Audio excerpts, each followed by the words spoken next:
So Scott McAllen, which we call SMA for short, is a two-tiered kind of a company.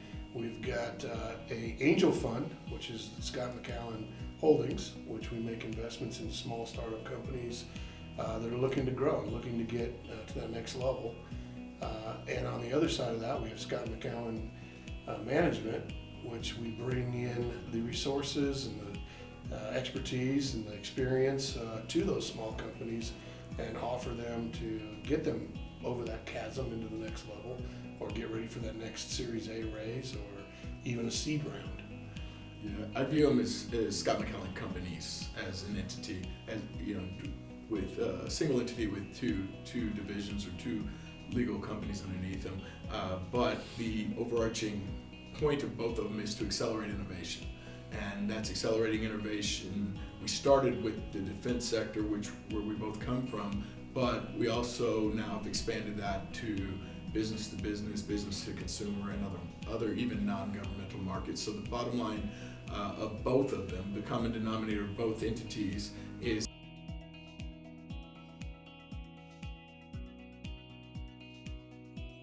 that's very dependent on the investor. Some investors are looking for the talent, the team that's put together. Some investors are looking for the idea, the product they're trying to develop. right. And others are looking for anything out of the door sometimes.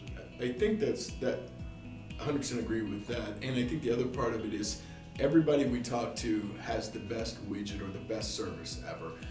One of the things that I think a lot of folks are missing is understanding that just the human dynamics of buying, we don't always buy the best. For example, McDonald's doesn't make the best hamburgers. They make the most convenient hamburgers. They make the best marketed hamburgers, and so on. So a lot of people are very target fixated on their specific product, Yep.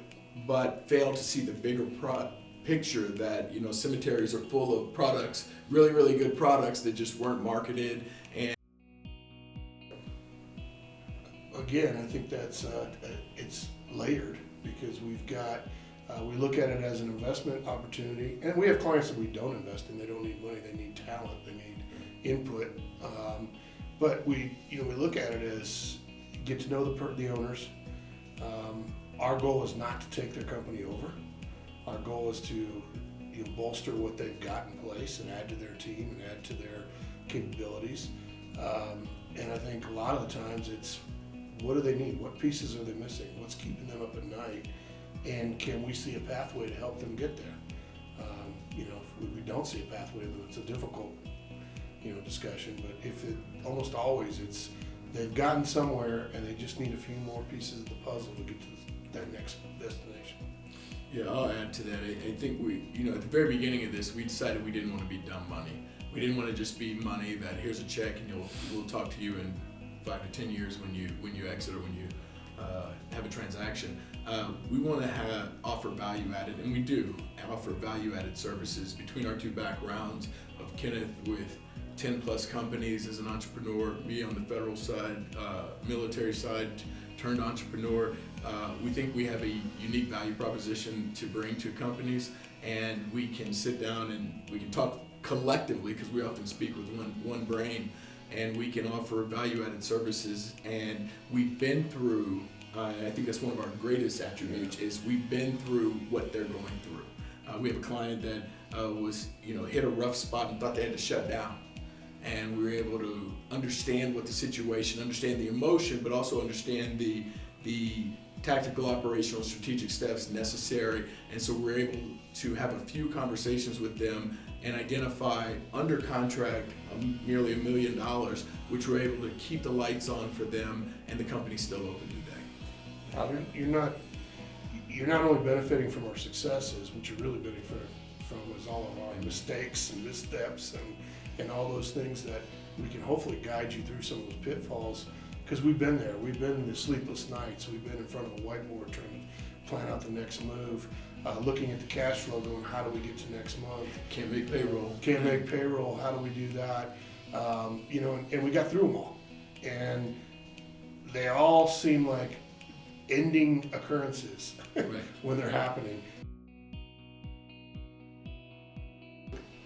really good question again, and the point was when we started doing this was way back in those early days, what would I have valued? What would I really was I searching for? And a lot of it was just places to ask questions and get answers. There weren't a lot of help on how to work with the government, how to do a government contract, say, or how to negotiate with supply line, or how to make sure you had backup on supply line, you weren't sole sourced on something that could disappear.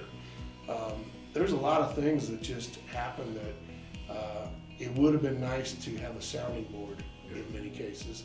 And in other cases, would have been nice to say, hey, can you spend a couple hours and help us get this and show me how to do this? And instead of having to hire more people or go through the process of all that, you may just need somebody just for a couple weeks.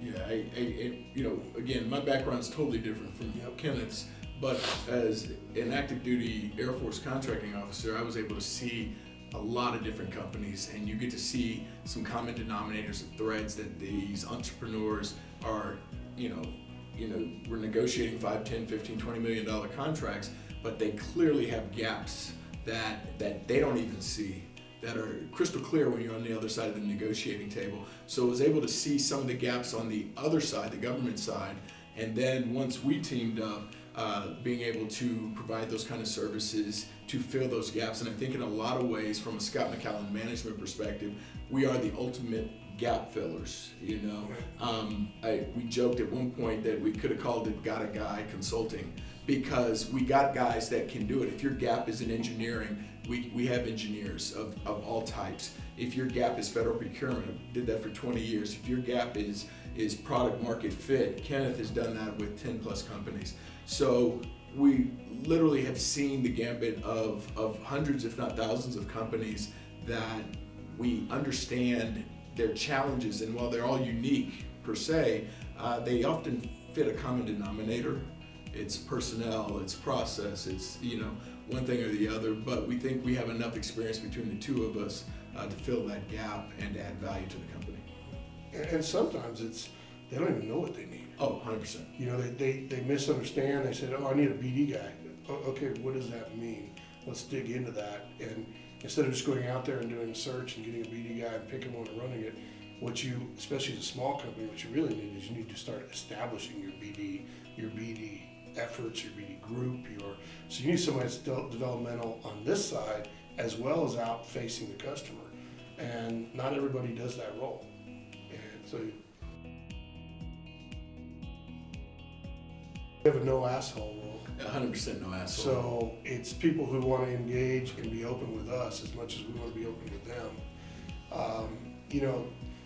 So much of it is sharing the realistic things that are happening around your company, as opposed to just telling me a rosy story.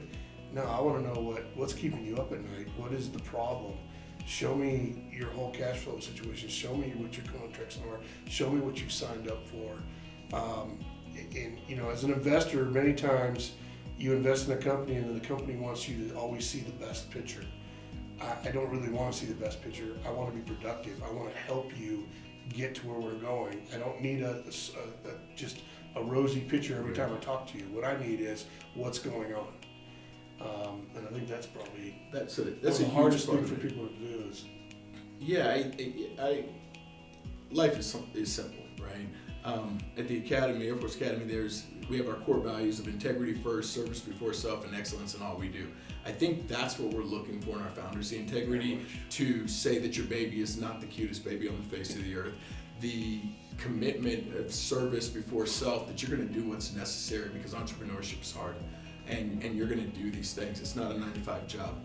And then excellence in all you do. Your product or service has to be done with deliberate excellence at all times. And I think that's what we're looking for. I think the biggest is the gap fill.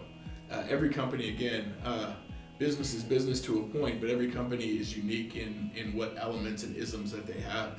And so we can get in uniquely because we've been operators and are operators, and we can see things. So I think part of it is the ability to be open and honest with us so we can see what your problem is. Then once we find that gap, we are pretty doggone good at filling that gap, and that critical gap or gaps that you may have to help you advance. And in entrepreneurship, once you solve problem A, then you immediately jump to problem B, and you can believe problem C, D, and E are following behind it. But you've got to solve for A first, and then we can then go to the next. But it is an endless set of problems that will never solve completely.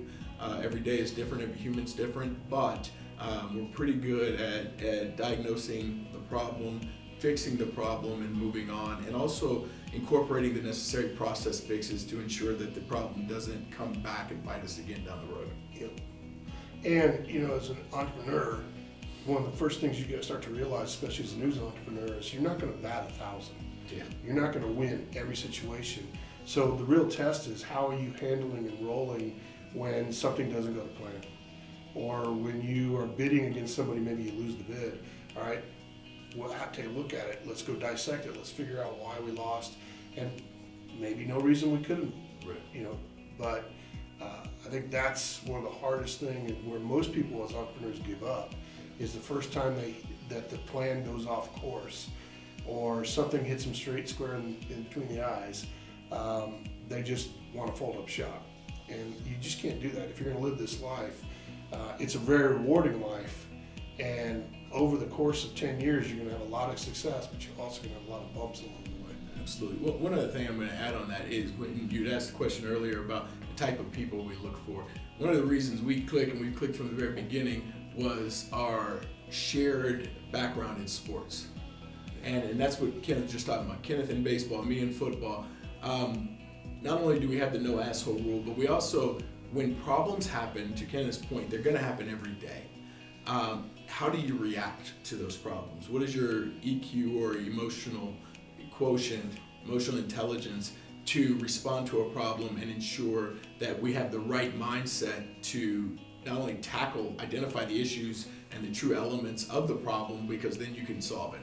And so we've seen people who, as soon as stress happens, they just freak out. And you can't really operate that way because you're not logical, you're not rational.